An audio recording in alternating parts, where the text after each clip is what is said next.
Everybody, I'm reacting to a lifetime of personal development in 18 minutes by Chris and Hamosi. So let's see how good this video truly is. A lot of self-work can be summarized into thoughts aren't true, feelings don't require actions, things aren't good. Thoughts aren't true, feelings don't require actions, because without actions, without stepping forward, without doing our things, feelings don't require actions. Feelings you're basing off of a feeling. Action is actually moving the ball forward to get to point A to point B at some point in the line. And thoughts are not true. Thoughts are just voices in your head, thoughts in your head, waiting to be stated, said, whatever. And until they're stated, nobody knows what you are truly thinking about until you truly say the thing. I know that firsthand. So, things aren't good. They're bad, they just are. Things aren't good or bad, they just are. With whatever they are trying to become, achieve, do, think, act. Things aren't good or bad, they just are residing within you. You are trying to reside within yourself because you know that you can be more. And when you can be more, nobody can doubt you. And when nobody can doubt you, that is when you continually on pushing the ball forward. And when you continue on pushing the ball forward, that is when you start and never stop. And continually on pushing and pushing and pushing until they just are truly residing within yourself. So things aren't good, they are bad, they just are. Our greatest enemy is ignorance. To change your life, change your surrounding. Your greatest enemy is ignorance. Without being ignorant, you will have no life.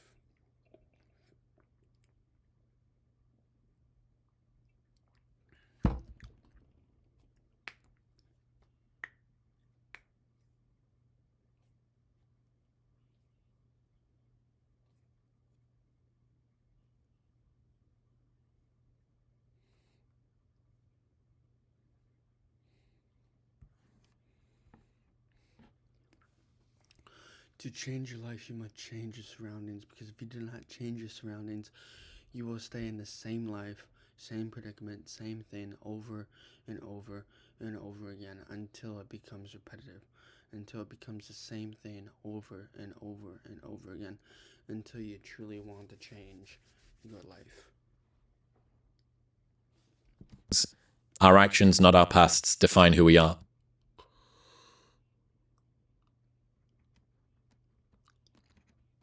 Our actions, not our pasts, define who we truly are. What you're truly trying to become, achieve, do, think, act, all reside within who we are trying to become, because our actions, not our pasts, define who we truly are trying to become, that better version of ourselves. Hopefully that makes sense to you.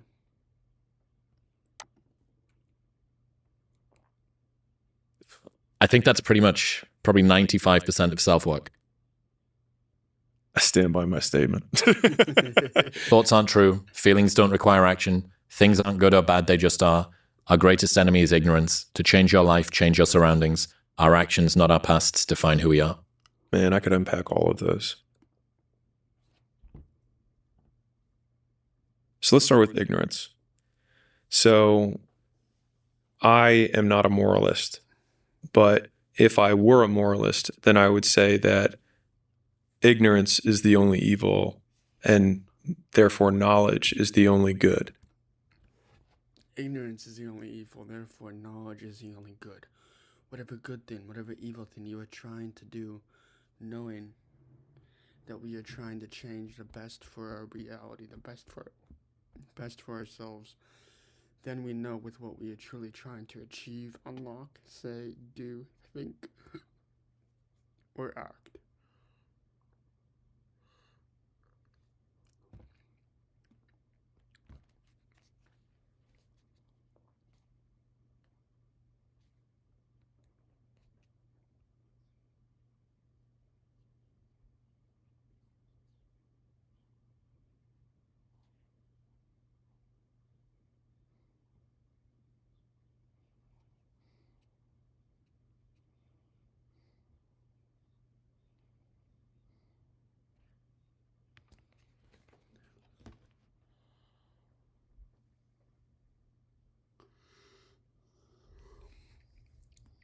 And if you want the knowledge is the only good that you can get, then using your power, using your mentality, using your understanding to do the good and not the evil, if that makes sense. And so most atrocities, if we define them that way, that humans inflict on one another comes from ignorance. We don't know something about the other person or the other party. And if we had absolute context on why someone does what they do, if we lived their life, then we would have absolute knowledge on it, and then we would be. If we lived their life, then we would have absolute knowledge on what would actually occur, what would actually happen, what would actually do, what would actually think. But we did not live their life. We are a story within their lives. And through that story, we must learn how to become, how to grow, how to achieve, how to do. Because without those things,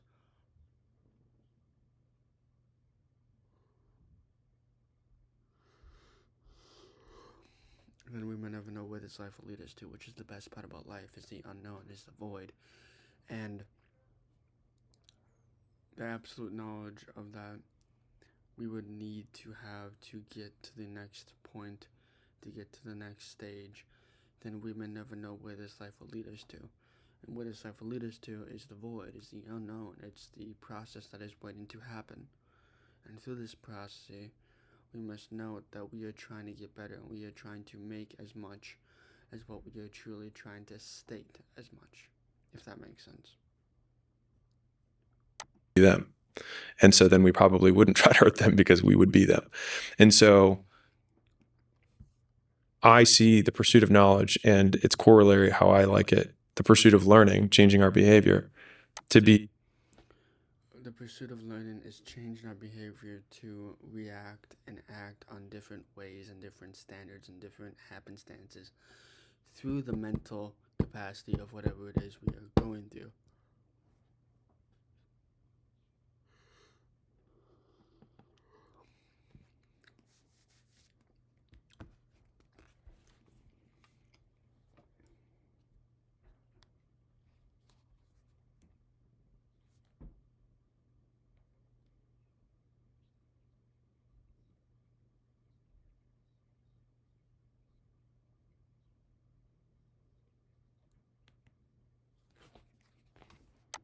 My ultimate purpose in life.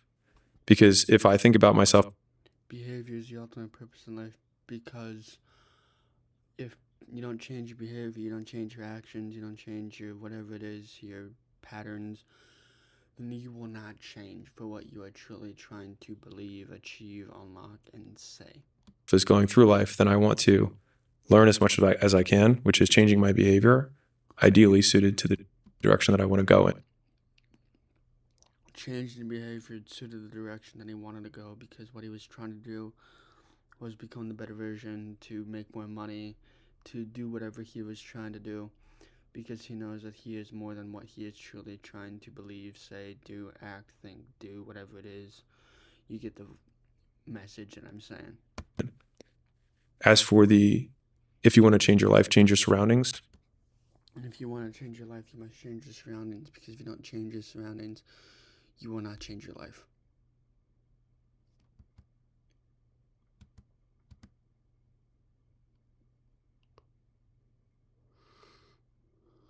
If we want to behave a certain way, then we want to increase the likelihood that a behavior occurs. And so B.F. Skinner said this, and I just love this. It's like my most savage quote of his. He says, people say, you.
Sounds good. Yep.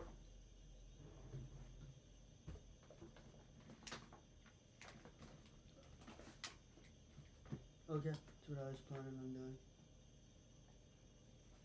Yep, bye.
that I can create. And so I am not a believer in free will. I believe that we respond to the conditions that we've had, and then Because when we respond to the conditions that we've had, then that means we respond in a way that is improving, that is mentally, that is being physically there within the moment. So we learn behaviors as a result of those things. then we learn behaviors and result of those things because we learn to become more, to do more, to think more, to act more. That is when we are more. And so, for example, I could get everyone in here, the entire crew, to get naked. Guarantee you, I could do it. All I would do is I'd just crank up the temperature and I'd wait. And eventually, everyone would get naked. It would happen. And so everyone has this idea that they have this free will. But that's what would happen eventually. Yeah. And so if that's true, then we have significantly less control and at the same time more control of our behavior if we can stack the deck in our favor. And so part of the reason going to bed at 9 p.m. is so powerful is because we're changing the condition. We're changing conditions to when we wake up, to when we fall asleep, to when we wake up, to when we fall asleep, so we can be more than what we are wanting to be more. So that we can change our behavior. If all of your friends are poor, Harvard did that long study and said that the number one correlate was your reference group, which is who you compare yourself to. Your reference group and who you compare yourself to. If you compare yourself to who you were yesterday, then you will get better than what you were doing yesterday. Which is why I'm trying to post 10 to 30 posts per day, because I have nothing better to do with my day. So might as well get it done with now. Also note, not who you spend the most time with, it's who you compare yourself to. And so if you want to change your life, change who you compare yourself to, number one. But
say, if I compliment him, thank him for the compliment with me, and also tell the truth, I'll probably get somebody who in the future will know that my yes means something when I choose to do it.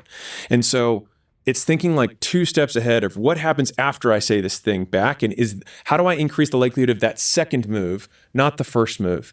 And it sounds silly to say because people are like, oh, of course, but like I don't think most people do that. And it has helped me so much. And even like with interpersonal dynamics with my marriage with Layla, if I want Layla to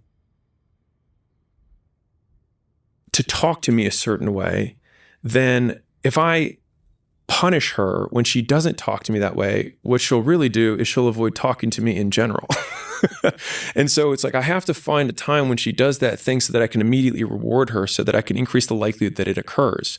And so I think about this all the time with most of the dynamics that we have. And so anyways, I'll just stop on that tangent. But I think this is something, especially over the last year, that I've, as a rehabilitating people pleaser, big people pleaser, being able to make your needs known, being able to make demands, is a real skill. And it's so strange, given that pursuing your needs is maybe one of the most fundamental human things that there is.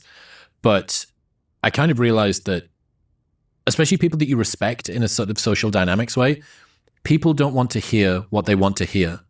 They want to hear what you actually think about a thing. So many times someone will ask your opinion. What do you think of the Oppenheimer movie?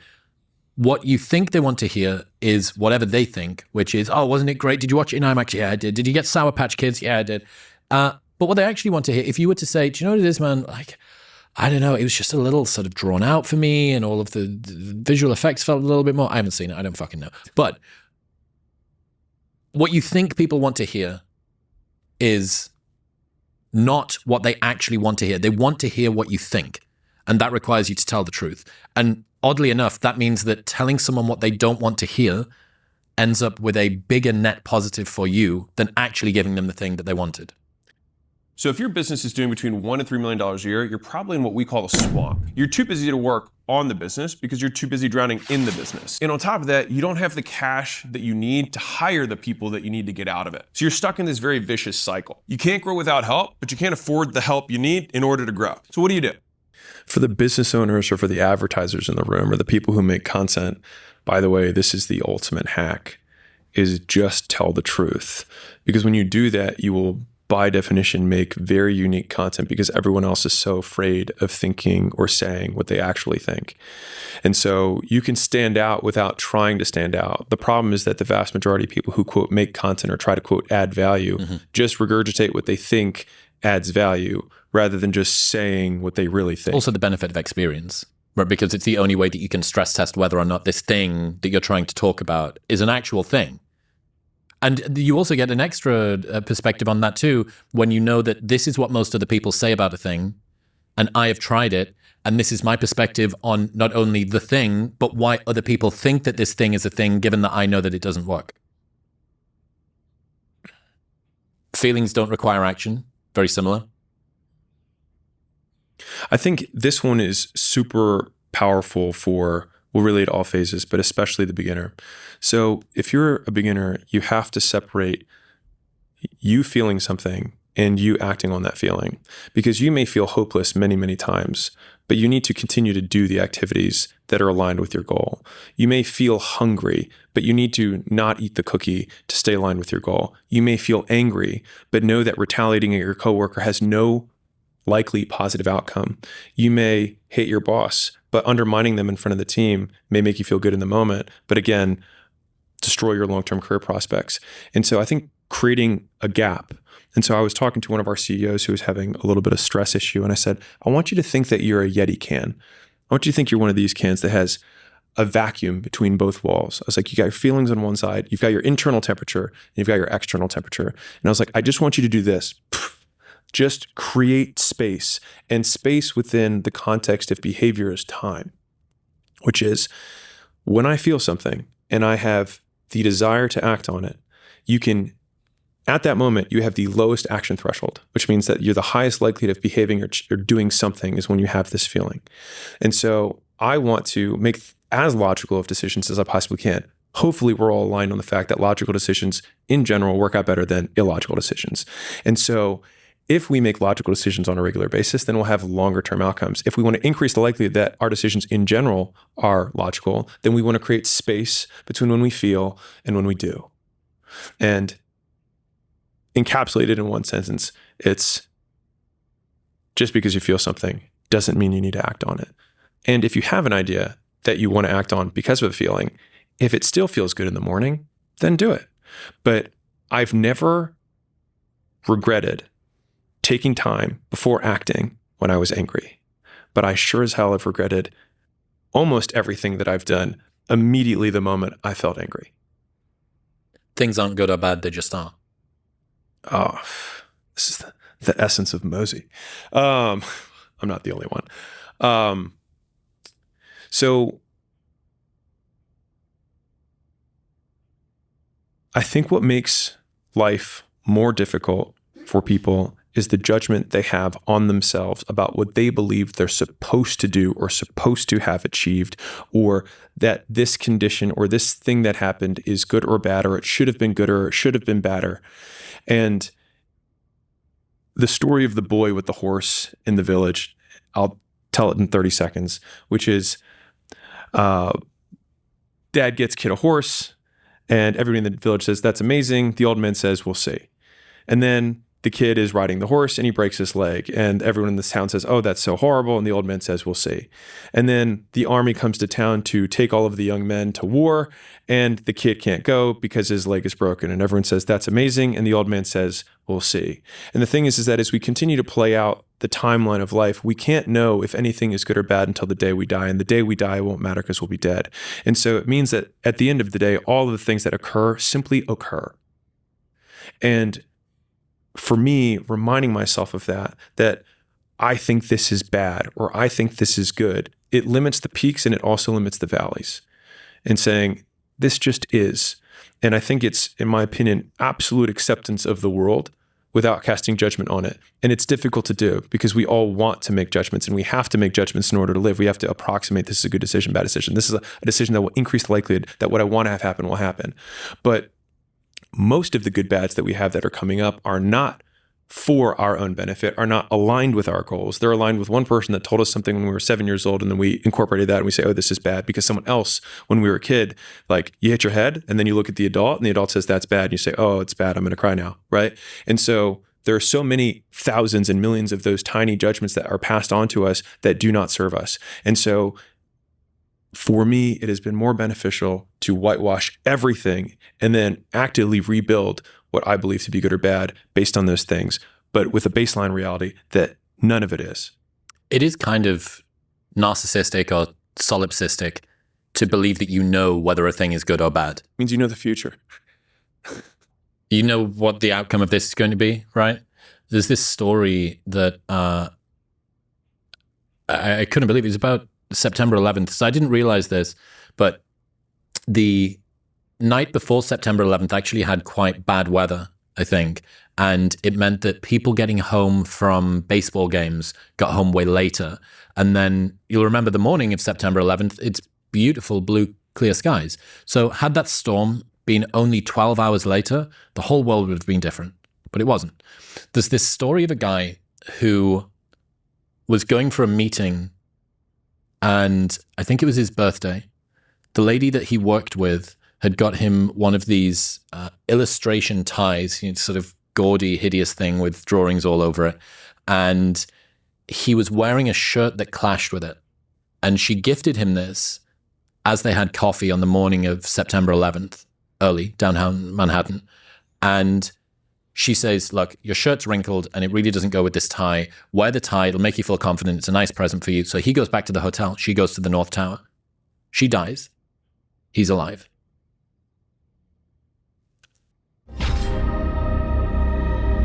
For the first time in modern history, college student graduates are more unemployed than high school students. Today, those jobs are just disappearing because there's so much confusion out there. So many people are overwhelmed because there's a new product every day or week and they don't even know where to start. We got to make sure that all of us are AI enabled. And if you don't have AI, you're not going to be replaced by AI. You're going to be replaced by someone who knows how to use AI. If you wait a year, 18 months, you'll already miss this wave. AI is so much more than all the gimmicky stuff you see online. When it's used properly, it is the accelerator, it is the amplifier to take your ideas, to take your business, take your life to a whole nother level. How on earth are you supposed to say giving that tie was good or bad? You have no idea what's going to happen downstream from the things that occur. So I know this guy who has a podcast, and years ago, he like snapped his Achilles and could barely walk. And so the crazy thing is that many people in that time would have been like, this is the worst thing that could have possibly happened. But because he had snapped his Achilles, he was like, well, I have to make the best of this. I have to do something. I might as well stick with that podcast that I said I was going to start. And then years later, he became a top 50 podcast in the world. And I think an amazing frame is you can make anything that feels circumstantially negative in the moment if you ask the question, what would make this thing the best thing ever? And so I would argue, maybe you would agree, that you snapping your Achilles was probably the best thing that ever happened to you because it got you here. And right now, you probably have your version of the snapped Achilles that's going on in your life, but there's also the version of the top 50 in the world podcast that is waiting for you to take action as a result of your snapped Achilles. Real quick, if you are a business owner and you are not growing as fast as you'd like, I'd like to give you a free gift. So my team and I put together the $100 million scaling roadmap, which is basically 200 hours of us looking over all the portfolio companies we've had and what stages of growth they went through, and more importantly, where they got stuck and how they got past it. And so we broke it into these 10 stages, and we made this little kind of quiz thing where if you put in your business information, it'll tell you where you're at, and the most important part for you, what to do for each of the functions of the business across product, marketing, sales, customer success, recruiting, IT, human resources, and finance. And so no matter what you're struggling with, someone else has already struggled with it and solved it. And so I'd like to give you this thing absolutely free. You can go to acquisition.com/roadmap, plug in your business information. Like and subscribe. I'll see you guys in the next one. And as always, stay unique and stay you. Peace.